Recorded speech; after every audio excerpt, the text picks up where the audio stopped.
Let's dive into a fascinating, maybe even a strange idea that one of the best manuals for a modern financial trader was actually written 3,000 years ago. We're talking about the book of 1 Samuel. And no, it's not about strategies or indicators.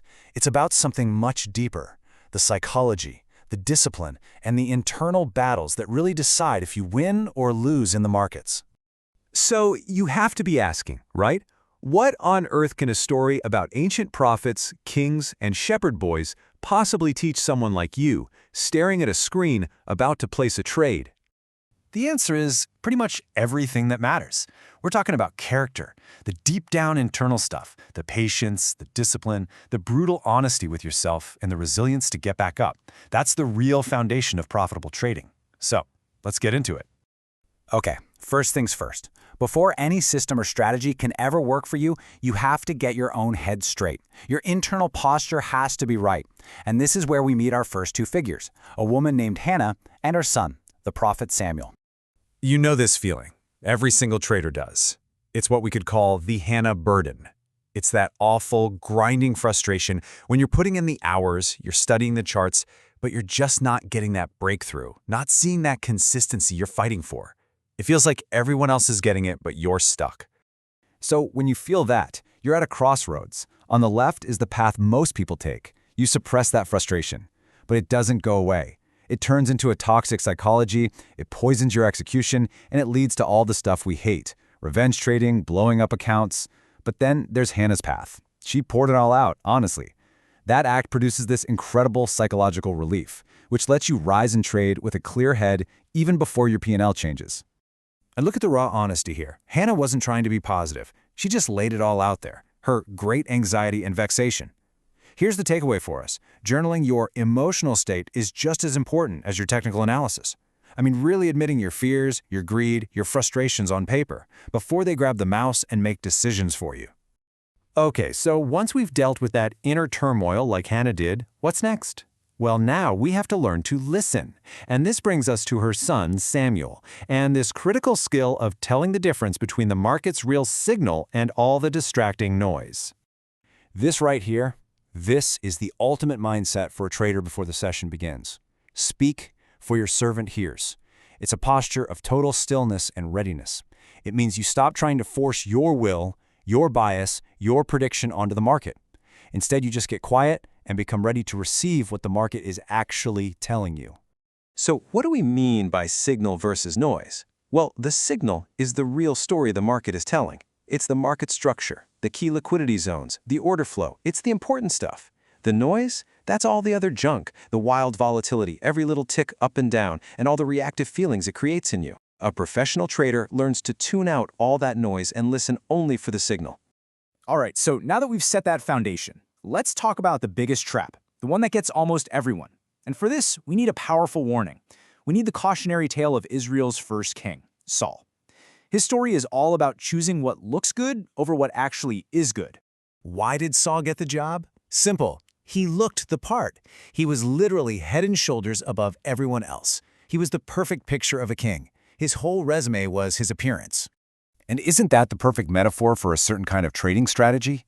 You know the one. It has 20 indicators, crazy complex rules, and a really fancy name. It looks so professional, so sophisticated. But when the market pressure is on, it just breaks. It has no real substance. Be honest, have you ever been drawn to a strategy just because it looked smart? This is the moment of truth for Saul. He's given a direct command: destroy everything.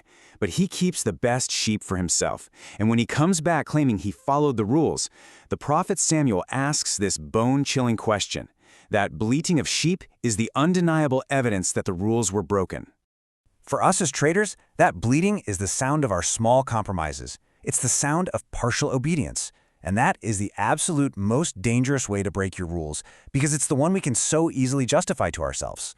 So what do these best sheep sound like in trading? Oh, you'll recognize them immediately. It's moving your stop loss just a few pips.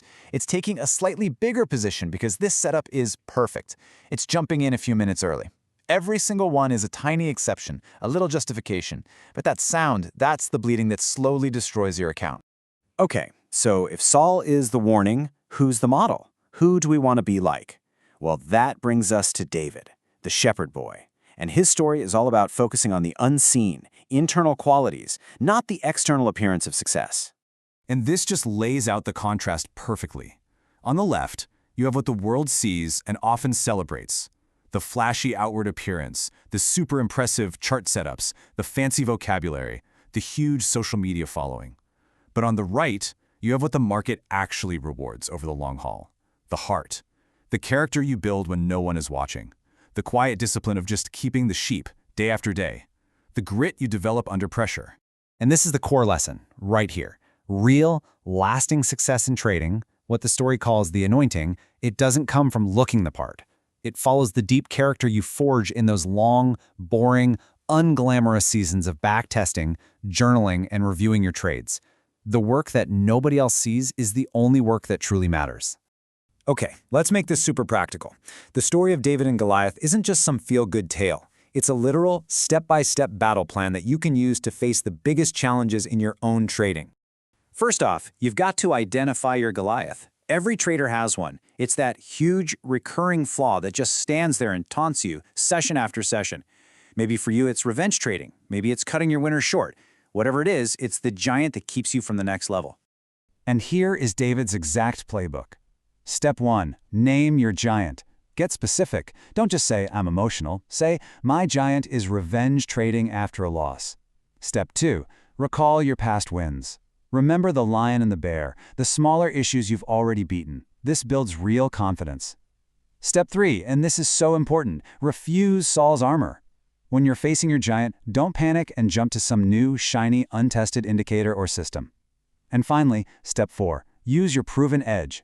Use that simple, smooth stone that you know works. Trust your process. That's how you win. And this really sums up the whole journey. Before David ever saw a crown, he spent years on the run, hiding in caves. That dark, difficult season, the one that felt like total failure, was actually the time he was being forged into a king. Your worst drawdown, your most frustrating streak, it's not a detour from your path. It is the path. It's your most essential training. So let's end with this one thought. If your entire trading journey is a story being written one day, one trade at a time, what kind of character are you building right now? Are you building a Saul, all focused on looking good? Or are you building a David, focused on the heart? That is the only question that really determines how your story ends.